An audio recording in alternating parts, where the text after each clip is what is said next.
Sam Monaghan, welcome to the show. Cheers. Thanks so much for having me on. No, great to have you on. Very interested to get into the World Cup with you. I know it's still rumbling on. We have England Canada on Saturday, sold out at Twickenham. Wonderful advert for the women's game after a pretty eventful tournament. And from an Irish perspective, unfortunately ended in a quarter-final defeat, as so many previous World Cup campaigns have, both men and women's. What's the last 2 weeks been like for you since Ireland's elimination? Was it tough to park and get on with it? Have you been kind of shutting yourself away from the tournament? Have you been enjoying the knockout stages as they've gone on? What's your life been like since the defeat to France? Yeah, it has been quite tough. I think the girls as a group together, we've been together since February. So that's a good, God, my maths now is being tested, 7 months together. Just so kind of be dropped out of that, not have a roommate with you every night is a bit strange. You have your own room again. But no, it was nice. Well, we went back to Dublin. We had some medical and reviews, so that was the Wednesday. It was my mum's birthday, so got to spend some nice family time together. And then I only had another week off because I coach in Gloucester, and I had a week off then. So I haven't. My brother just had a baby a couple of months ago. They actually came to the New Zealand game, so I decided to come over here for the week. So yeah, it's nice. It's nice to kind of get that unwind time before the Premiership kicks off, because I know it's going to be an intense season again. And really looking forward to getting back to Gloucester. It's been probably 16 months since I've trained with them. Prior to, I did my ACL in June 24, so a lot of big exciting things coming up. But yeah, I have been still watching the games and keeping up with what's going on. But yeah, just getting some downtime before the season kicks off again. Do you review a game like that when the tournament is over? Like, there was so much happened in that France game. Like Ireland's first half, obviously opening that 13-0 lead, that long passage of play at half time when the door was being hammered down, but the French just about kept Ireland out. The second half, and we all know the drama of the second half, and then even the ending, you were on the sideline kind of living and dying with every moment. I suppose when the tournament's over, in some ways you don't need to review that. Maybe it's when you go back into camp next time around is when you take a look at it. But there was so much happening. Like, have you watched it back? Have you been digesting it? Like, what's your kind of outlook on that 80 minutes now? It was so impactful of events. In previous campaigns, like we have reviewed games, but I think it's actually more valuable to, when we start the next campaign or before we play France in the Six Nations, to go over it again, so it's fresh in your mind. But personally, I did watch back the game. I have played a lot of the moments back in my head as well. But yeah, the first half, them like 36 phases, I think it was, or in and around then. I know if we had converted some points there, it probably would have been a different game going into the second half. We knew the conditions were going to change, not in our favour in the second half, so we kind of needed a bigger lead going into that game. But yeah, look, you kind of do everything you can. That's what's in your control at the time. I thought all the girls put their bodies on the absolute line. Like, I looked around the circle at the end of the game and everyone had given their all, and we asked before the game to leave the pitch with no regrets. I do feel we did that. And as you look back to where we were 2 years ago, we were last, 2.5 years ago, we came last in the Six Nations. We were struggling, we were heading into WXV3. So yeah, we're all quite heartbroken at how it ended and came so close, but we have to kind of look back and, see we've made loads of progress and still have loads to come. It's such a young team. And I was looking around the circle at the end, like, so many of them girls are 21, 22, have so much more rugby experience to go through. That was such an amazing experience to have, and will add to their careers in years to come. And yeah, to show that we can perform in high pressure games, like 2 Six Nations ago when we were playing in Twickenham against England, like we didn't perform, we didn't come out the blocks. So yeah, it shows it's getting better and it's improving, but we still have a fair bit to go. The point of the young players is a good one. I suppose a lot of people had to step up. It's funny. It's easy to remember the absence of so many big players for the team, like Dorothy Wall out of the tournament, Erin King out of the tournament. I know Aoife Wafer got back in time for the quarter final, and she was absolutely amazing considering she hadn't played much rugby and she was almost back to her best. But I'm sure she would probably say still probably wasn't 100%. I don't think you can be when you haven't played rugby in a long time. Like Mm. you'd love to have seen if Ireland had a full deck. What you could have done. It must have been a something you can't control, but a massive frustration. I know it was flagged in advance, but still, if Ireland had their full team out, would have loved to have Yeah. seen what they could have done. Yeah, 100%. Like, them girls are massive. Like Dorothy Walsh, huge power. The previous Six Nations was the best I've ever seen her play. Like, so strong, leading the line out. She had a great season with Exeter, so was really excited for her to come to come through into the World Cup. But like and then Erin as well, so dynamic. Another back row to have, and Wafer. I can't imagine how difficult that was. Being, I know for myself from injury, I know we were out for different periods, but still coming back, you don't have much rugby exposure, and it's the little things that like you need game time to build up upon. But she did incredibly well. But yeah, some players massively stepped up for us as well. Like I have to say, Grace Moore was phenomenal in this tournament. Like her physicality was outstanding against Japan, Spain, New Zealand as well. And she was unlucky against France with the yellow card. It could have been any of us, but when she came back on, she gave it her all. And Brittany Hogan, an absolute cornerstone to this team. Like she carries and tackles like there's no tomorrow. So yeah, it just shows where like the depth is growing in our squad, which we probably haven't had as much of before, especially with our backs. Like there's so much competition there now, which is only making our training better off the game scenario. So yeah, but yeah, even the younger players coming through that weren't selected to come along to the World Cup. Jane Clohessy is a big one as well. Like there's still so many girls at home that could have put their hand up to be on that plane. So it's exciting to see them come through and what they'll do in the next couple of months leading into the next Six Nations. Obviously, there's lots of talk over the years about, improvements needed in the women's game and in the preparation for the international team and how they go about their business. And it seems a lot of work has been done in that regard. Like, are you seeing that? Like, you've been playing for a while now. Are you seeing the improvements? Like, how big a jump has it made from when you would have started and some of the issues that were being highlighted to what the squad would have had preparation wise and stuff like that going into this tournament? Yeah, I think and when I first came in, it was a bit different. It was just after the back of COVID, so like game time was huge for us. Like Premiership players were getting, competitive games week in week out, but the girls at home, and it was because there was obviously COVID was in place. You could only train in the HBC, and you're in a bubble and stuff. And coming off the back of that, I think it was just inconsistency of game time at home.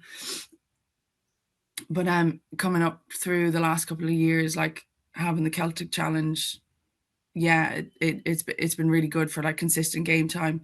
I don't think Wales and Scotland are at the level the Ireland is at the minute, which hopefully that'll get better in time. But I think having consistent competitive game time going into these competitions, and then we've had, in the past, we maybe only had a week, if even, going into Six Nations, and last year we had like 3.5 weeks, so we've been able to train during the week, still have our games at the weekend, and get that connection time a good bit ahead of the competition, so we can get some consistency, get some combinations together, which we wouldn't have had before.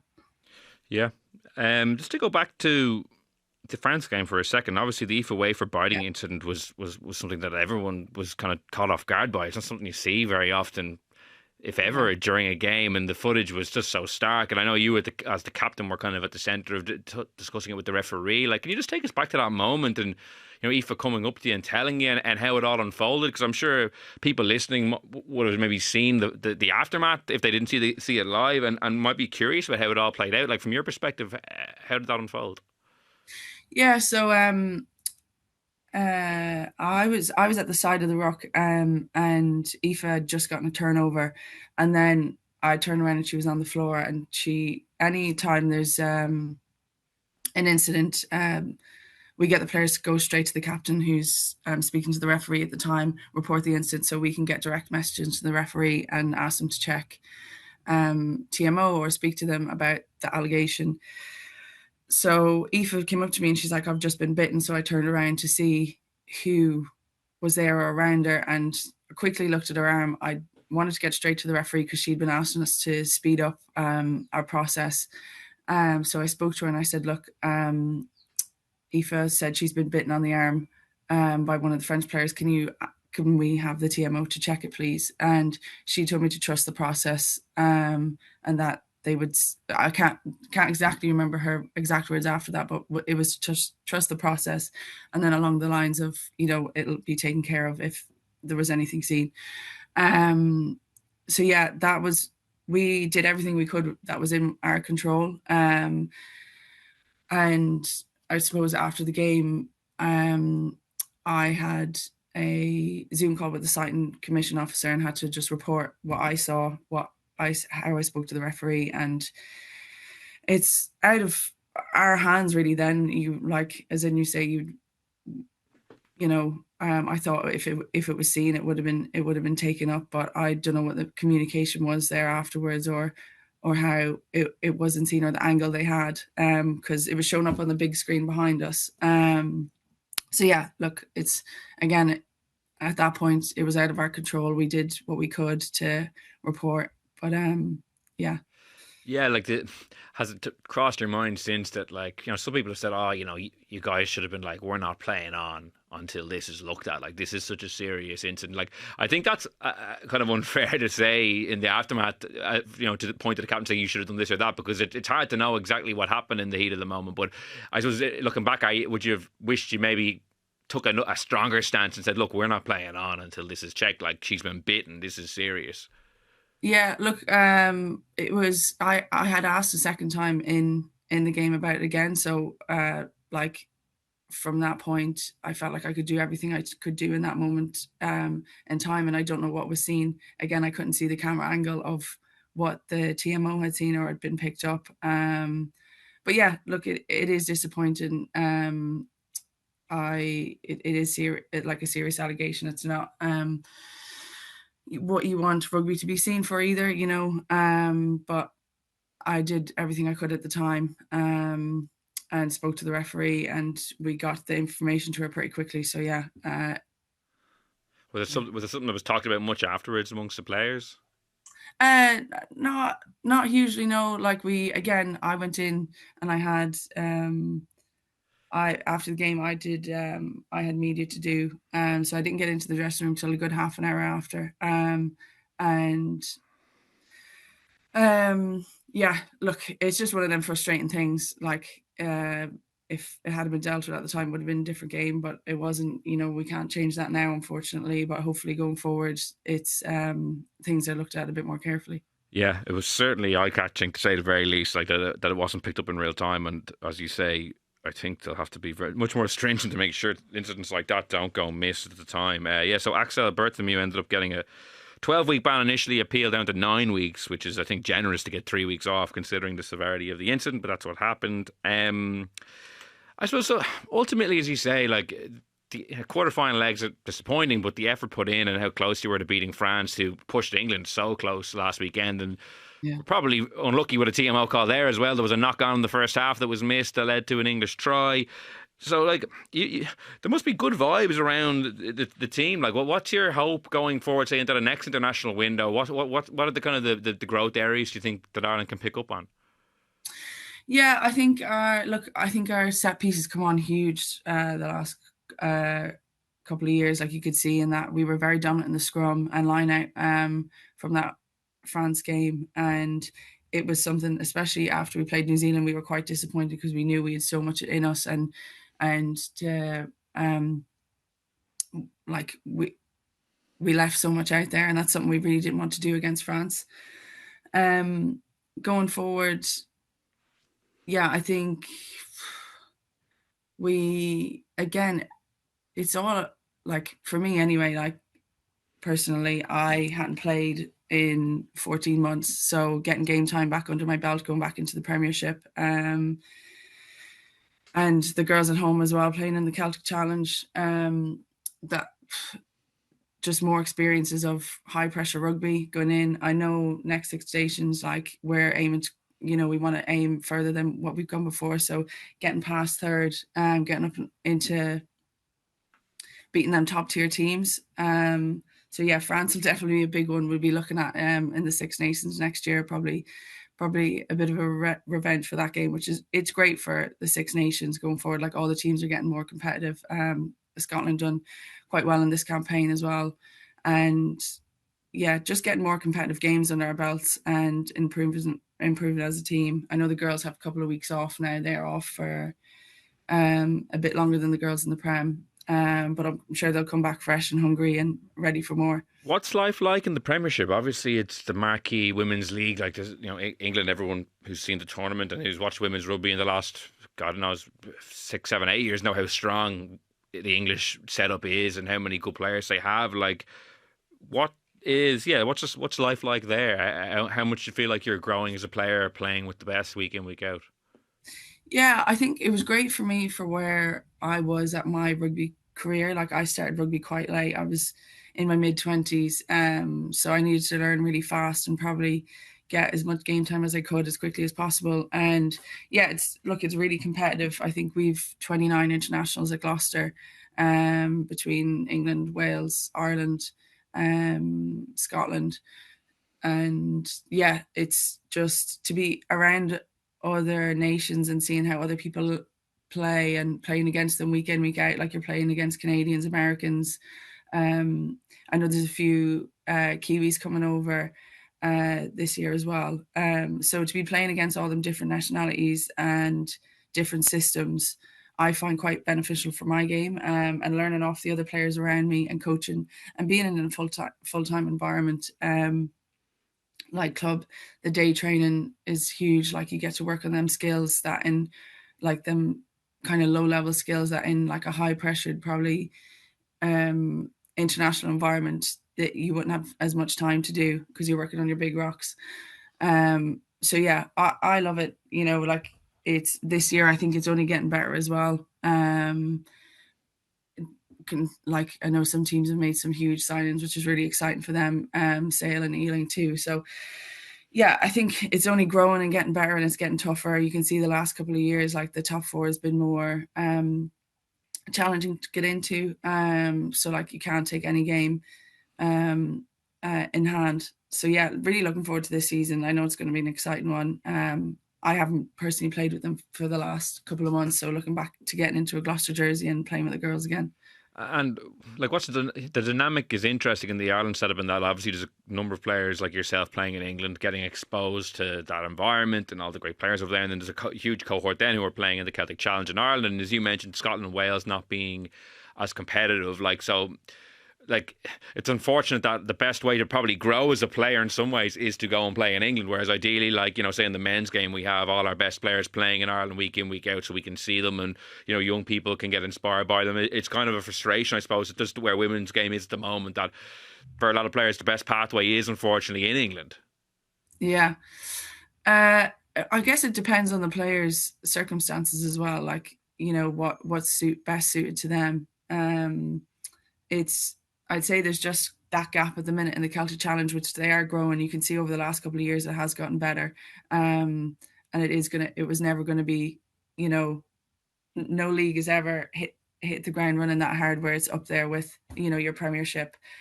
So it was always going to take time and investment, and there was going to be teething issues. So yeah, it depends on the player's circumstances, what they need, what their situation is around them. I know a few of the girls are in college and trying to balance that work life as well.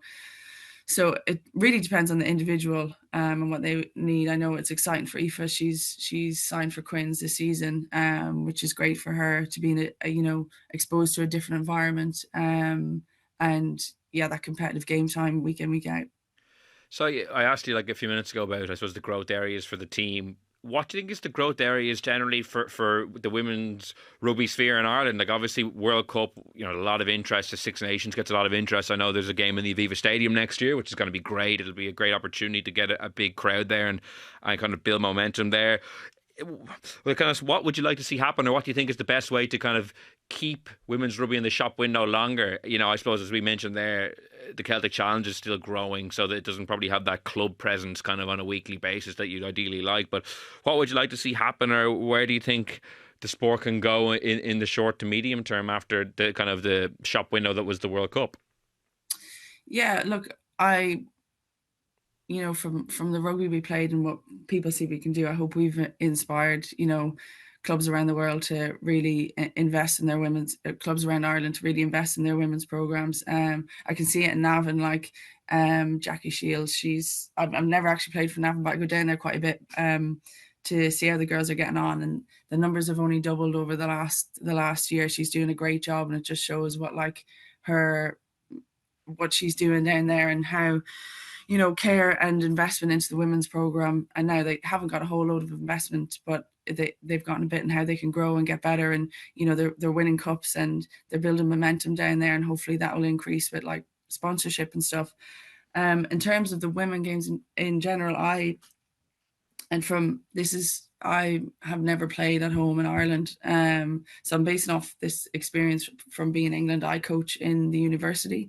So there's a clear pathway of like when you are in college. So say your fifth, sixth year in England, when you're in college, there's a clear pathway of university, your club team, and then your Premiership team. And you have players in England like coaching in the universities. They get to see an international player, what they do, how professional they are, day on day, and then they're brought into the Premiership side for their cup season. So during international windows, in the cup season, you have them university players playing in a Premiership side in the cup, and it shows that like clear pathway where there is to go for a player. Something that'd be amazing at home is to tap into the colleges more. Like I know there's so much football in Camogie and there's so much talent there, and even like track and field, there's so many amazing athletes in Ireland to come through. But with the WNTS program has been great too, for under 23s. There's probably a bit of a gap there. Like I didn't start playing until I was 24, 25. So it's probably, growing the younger game as well. So that age group of where players are coming through, especially when they're starting college, they want to pick a sport. You can see how many great athletes are in, football and camogie, and they come across and they play rugby and they love it because there's a position for everyone.